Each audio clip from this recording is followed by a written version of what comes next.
Are you ready to learn? Because my super experienced guests are ready to share some really valuable information. Make sure and listen all the way to the end to get help and support. So let's start with the best audio experience. Hello guys, good people, welcome. Bad people, welcome. Anyone who wanna learn more about creating the right strategy, growth strategy, welcome, because today we are going to learn more about personalization, about creating strategy that will provide results. And I'm so excited to discuss this topic with Mike Loveridge. How are you? Doing well, thanks. How are you doing today? I'm doing great. We chatted Awesome. a little bit before the podcast because of Friday. So yeah, it's like special feeling on this day. Okay, Mike, before we start, just tell more about yourself, background, experience. If someone doesn't know you, any insights about your experience with growth strategy? Yeah, sure. So I'm a conversion optimization specialist.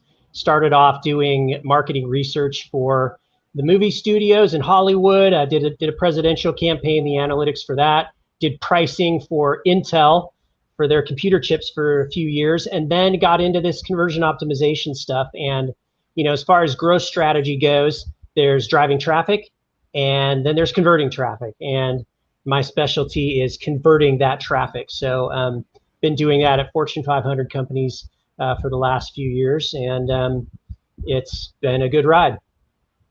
Nice. Once I had an expert on my podcast, and he told me he lost 400,000 traffic a month, a lot, but he didn't lose any sales. So he had huge traffic that didn't convert. Can you tell how to create the strategy? Because it takes time to create awesome content, to earn this traffic, with organic reach. You need to pay for content creation, editing, link building, many other tips. But if you can't sell, this traffic is useless. Any insights about creating the right strategy? Yeah, there are a couple different components I'd like to address. I think the most important is narrative flow and how to do that on the web, which we'll talk about in a minute, kind of save that for last. But a couple of the other elements, I think, as far as getting that started is, I like to go out and do benchmarking to figure out what the competitors are doing, and then what best of web companies are doing, and then set up your initial, user touch points aligned with those best practices. Do your best job, and then collect some data. Especially heat map data is especially helpful. Just see what people are doing on the site, where they're clicking, where they're where they're moving around, how far down the page they're getting, etc. And then once you have that benchmark set, then it's a lot easier to figure out where to go next. So that would be the first component. And then if you have any questions there, we'll stop, and then we'll get to narrative flow in a minute. Yeah.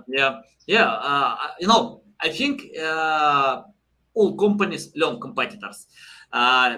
Even if they customer oriented, like Jeff Bezos, because Jeff Bezos once told that many companies think more about competition than about customers. But it's reality. We need to compete with others, so we can't ignore customers. We can't ignore competition. But can you tell about competitors? I found another trap. For example, when someone learns competitors, they check out their successful strategy.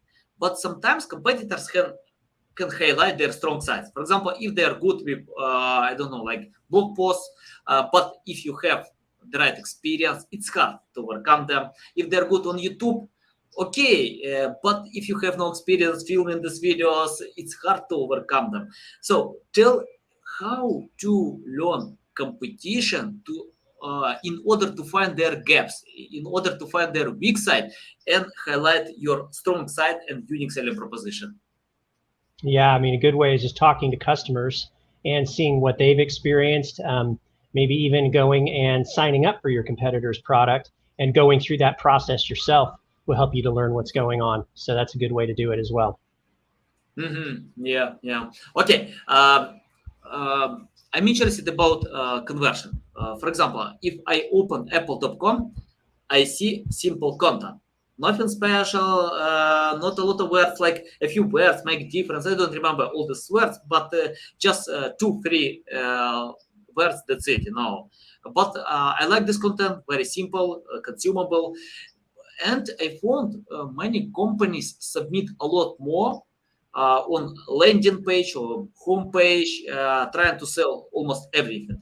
It can hurt customer experience because customers don't know what to buy, what to click, what to do next. So, any insights how to create the right landing page? We can't copy Apple because Apple well-known brand, and but we can't make our customers' life harder. So, can you tell how to find this balance between writing a lot, writing less, and creating conversion? Creating a landing page that will convert. Yeah, that's a great question. And that gets us right to this narrative flow aspect, because really it all comes down to starting out with, if you were talking to a customer face to face, what would that look like? And, with most companies, they will have their sales team out working with the customers, and some of the sales people will rise to the top and others won't do as well. So they'll take the ones that are doing well, and then they'll talk to them, find out what they're doing, and then they'll put together a script. And that script is what everyone will use in the company, and they refine that over time, and it gets really good. So really, ideally, you should put together a script and how you would handle it if you talk to somebody face to face. And that gets the right order that people need to hear things in order to make a purchase decision. And then you need to figure out how to put that on the web. And that's the tricky part, because things we know about the web are, number one, most people are on mobile devices now, or getting there. Not necessarily in all industries, but most industries, the majority of traffic is now on mobile. So you have to design for a mobile device. We know that when people come to a page, the first impression is of utmost importance. In fact, it only takes 50 milliseconds for their brain to register on whether they're impressed by you or they're not impressed by you. And 50 milliseconds is only just a fraction of a second, right? So your design, your brand, everything needs to look really good. They'll make that initial impression of whether they're, impressed or not. And then this is the key. Then you have about 8 seconds for someone to be able to scan your page and decide if they're going to stay or they're going to bounce. So you need to put stuff down on a web page that is very scannable, very easy to read.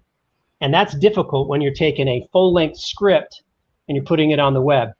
So one of the keys is, you're thinking about a mobile device and what's there. People need to know within the first couple seconds, they need to know what you do, why you do it better, and what they're supposed to do about it. And then everything else down the page should be scannable, titles with content underneath, etc. And it should all be supporting that main message that's above the fold. But it's the what you do, why you do it better than anyone else, and what they're supposed to do to it, or the call to action. Nice. Valuable. Yeah, you remind me a book from Josh Sugarman. Now, he wrote this book like 40 years ago, but the foundation is the same. Simple, skimmable, because you don't need to complicate life is hard, Yeah. but you need to simplify, as much as possible. So, okay, let's talk about how to learn customers, how to collect data, because today I think the era of lazy marketers is that we can't use just the average data from tools, Ahrefs, SEMrush. So it takes time to learn customers, to highlight your unique selling proposition. Any tips how to do it in the right way? Oh man, there's so many different data sources, and it kind of depends on, one, how much traffic you're getting to your site, where you're at in the development process, etc. So the ideal thing is to have a complete list of all the tool sets, the analytics tool sets that are available to you, and then put together a plan based on that. So you have to think about qualitative and quantitative aspects. Things like usertesting.com, where you can send a page to people and get some quick feedback from their pool, is amazing. You can get stuff back very quickly. Heat maps are invaluable. You can get stuff very quickly from heat maps, and there are a lot of very inexpensive heat map solutions out there. Setting up, your basic clickstream analytics, Google Analytics, Adobe, any of those are good. And then gathering data through pop surveys, setting up something like SurveyMonkey or Qualtrics or something on your site that just pops a survey to capture just very brief questions to your audience is good. You can do things for just data collection on your site, like the Q&A, question and answers on the bottom of the page is another good way to set up your analytics, i.e. if you're not sure about something, put it in a Q&A. Have about 5 or 10 Q&As at the bottom, and then see what people click on, what they're interested in, what you're not answering sufficiently on the page, and then switch up those Q&As all the time to help you learn about the page. So those are just a few of the things, but there's a tool that does like AI-based iPath tracking. I think it's called, trying to think of the name. I'll think of it in a minute, but put together your list of options and then go out there and tackle it from all sorts of angles. Yeah, good, interesting. Okay, once I spoke with a specialist with data, and he told me, it's a big mistake to get more data than we need. So to over collect data, because if you have a lot of data, it might confuse more. So can you tell how to find the balance between that? Okay, that's good to learn more about customers, but once I read an interview with Jeff Bezos, and not just, I don't remember exactly, but someone told a story about Jeff Bezos when he got data about a new product, and research team told him we need to analyze more, to spend more time, and he replied, no way guys, nobody knows what actually will work. It's a new product, we need to test, we need to analyze, we have enough data, stop over learning. And can you tell how to find the balance between over learning, over collecting data, and the right data? Yeah, well, the first thing you could ask yourself is, one, am I running a pharmaceutical company or not? Is my data, if I get it wrong, are people going to die? And the answer to 99.9% of the people is no. You're running a marketing organization, so you don't need to have the rigor of a pharmaceutical company doing clinical trials, right? And so I think about it's better to move fast than to wait around in most cases on the data. And I'm thinking about a conversation I had recently with an executive at a big company, and I won't mention who they are, but they have a lot of different product managers over different parts of the business and a test and learn culture. And one of the things that he mentioned was very interesting. He said, we have one product manager that is very conservative and goes very slow and is very exacting with the data, and the other product managers tend to go a lot faster. And he said, the one that is very slow and very conservative never performs as well as the others. I thought that was very telling. So I don't know how to find that balance, but it really depends on the business. But personally, I think it's better to go really fast. You got to ask yourself, do we really need this?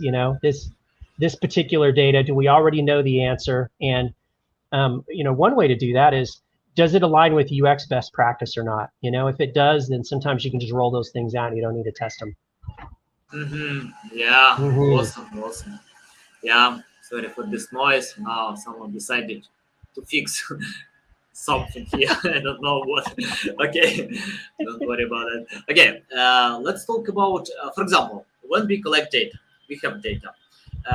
Can you tell how to convert this data to suitable format to a team? Because I found, according to a few studies, by the way, that companies usually implement 40% of new tips, ideas. So 60% of them are ignored, probably because of a lot of data, because of other priorities, or just simply have no time.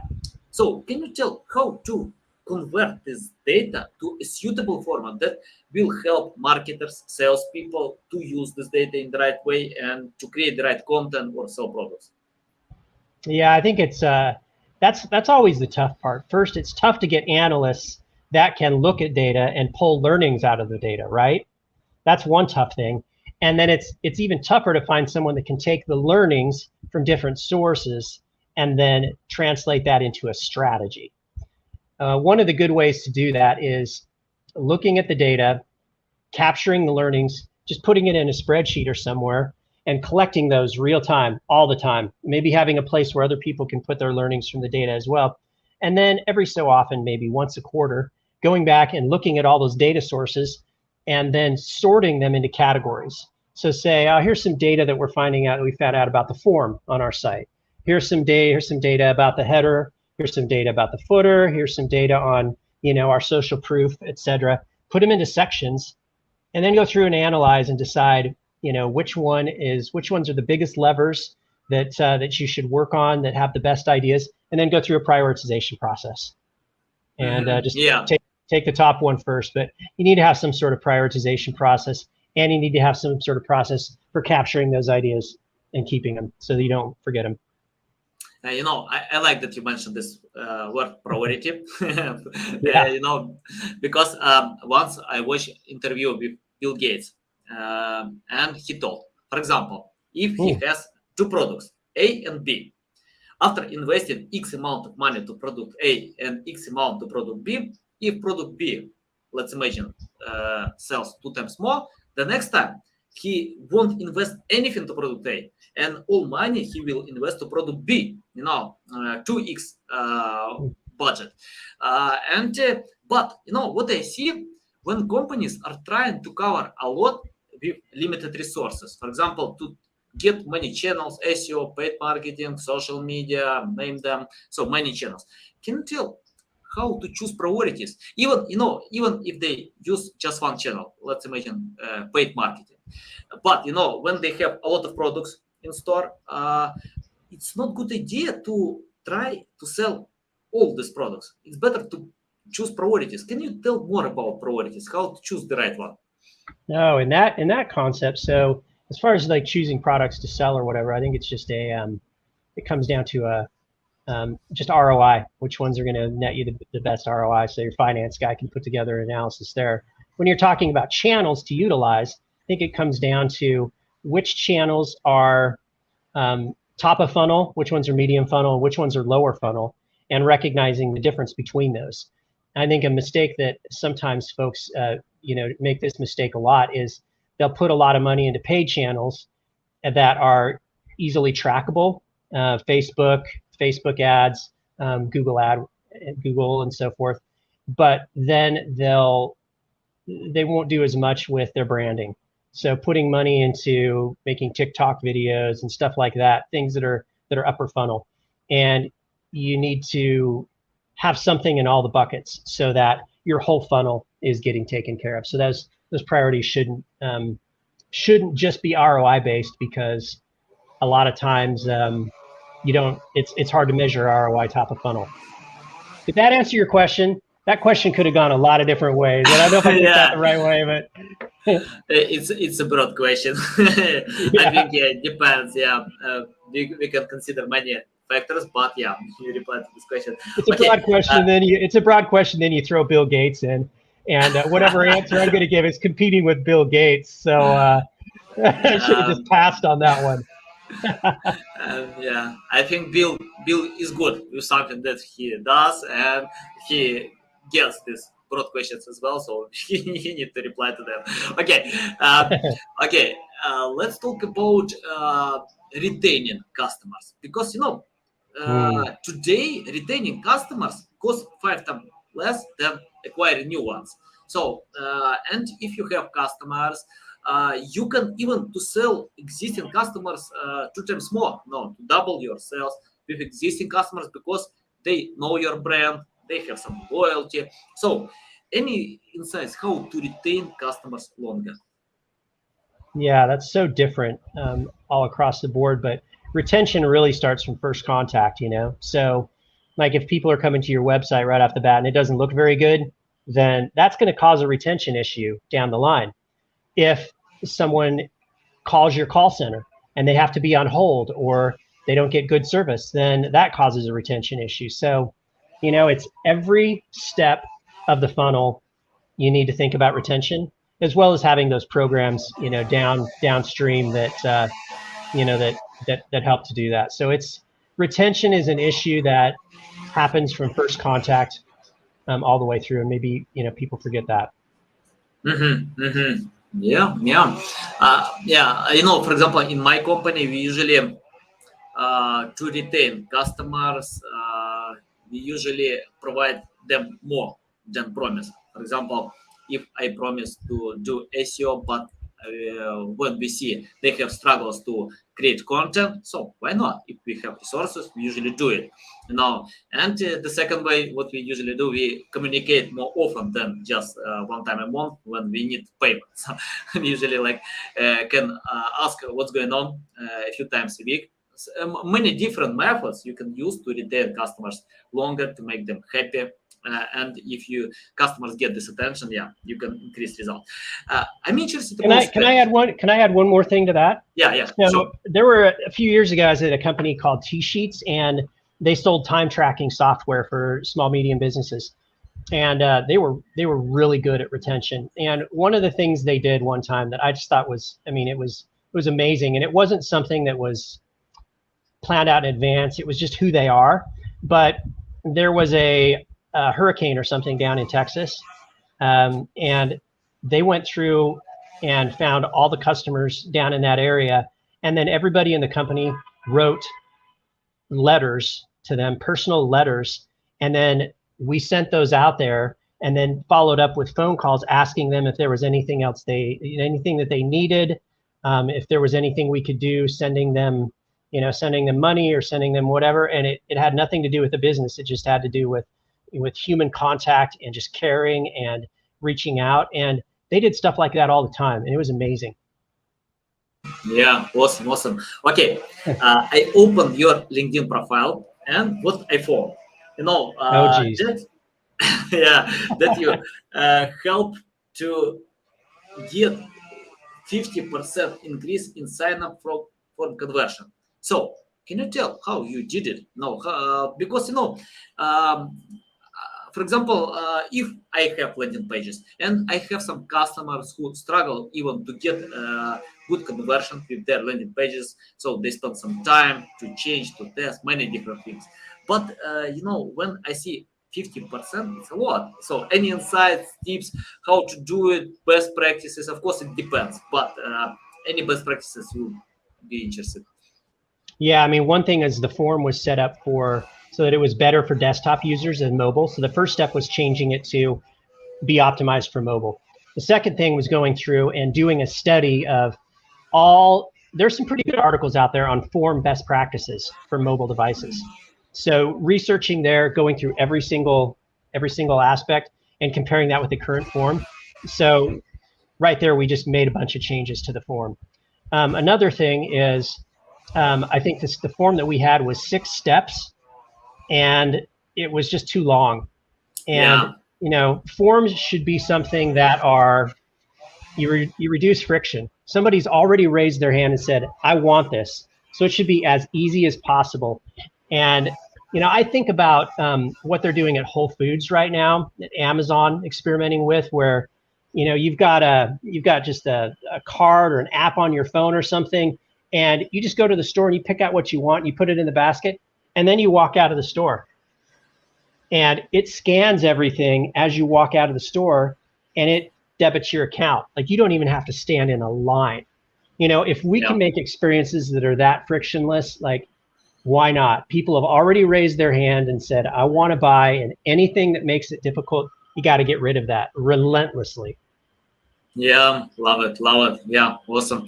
I remember, I got the same question about a form. Please check out what you think. And I found plus 20 forms, fields, a lot. And I replied, the best way, if you want to get more signups, you need to leave just one, email. That's it. Yeah. You can ask all these questions on email.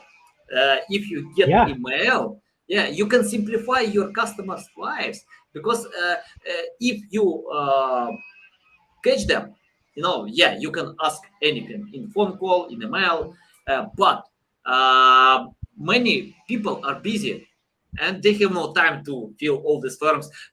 I personally hate it, anyone doesn't like it. So yeah, I agree completely with that. Okay, Mike, what about common mistakes? You shared some best practices about common mistakes. What companies still do? And if you can list them, will be great. And how to find a much better way. Common mistakes in just anything? Like we're just going super broad here? Pages. In landing pages. Yeah. Yeah, one of the common mistakes is utilizing navigation on the page incorrectly.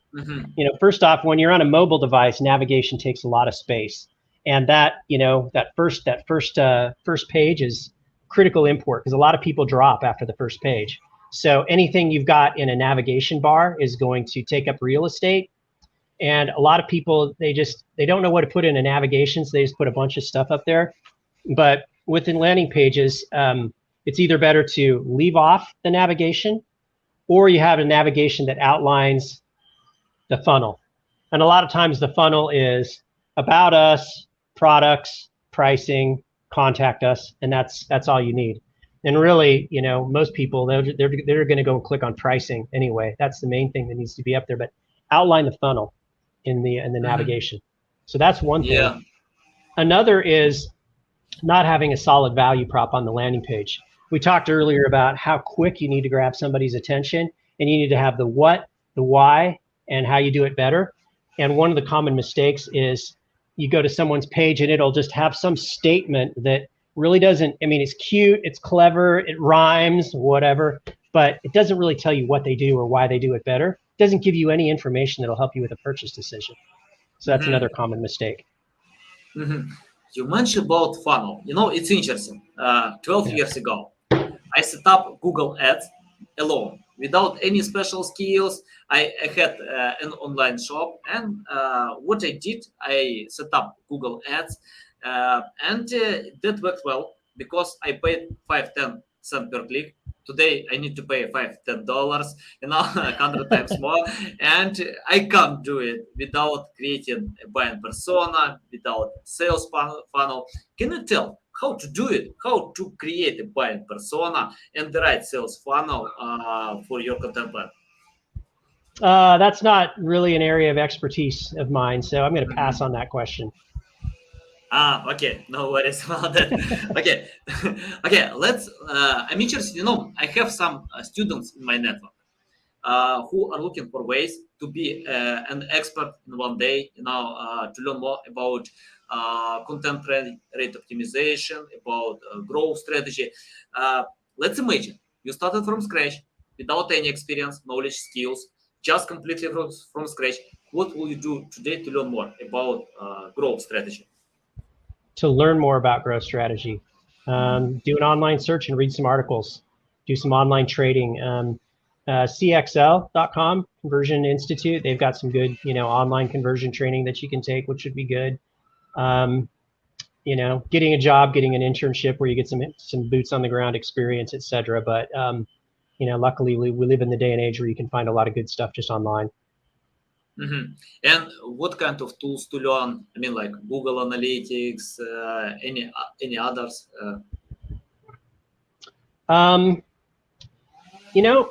There's so many directions you can take it because this is such a complicated issue. Find what aspect is the most interesting to you, whether it's storytelling, whether it's copywriting, whether it's emails, whatever, any of those aspects, and start with that. Focus on that. Become a specialist in one area first. That's what's going to, get you a job or get you moving the quickest. And then you can pick out those other areas as you go along. But there's so many areas that just find what's the most interesting to you and start there. Mike, you need to open on LinkedIn job section and analyze what companies are looking for. They're looking jack of all trades who can do anything. For example, I check out a few requirements. We need specialists who can create websites, create content, market content, sell content.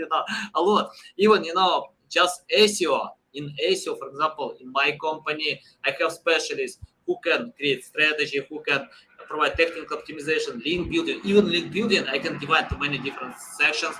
I completely agree with that. It's better to focus or be jack of all trades, so without any results. And okay, can you tell? By the way, you can send this website with courses. I'll submit to a podcast episode on private chat. And I'm interested about the future.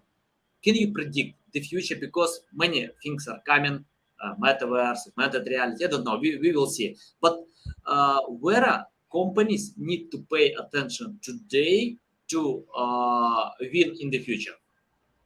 Yeah, I think being as active on social is important as anything right now, because social is just kind of cutting edge. It's going to lead into the metaverse.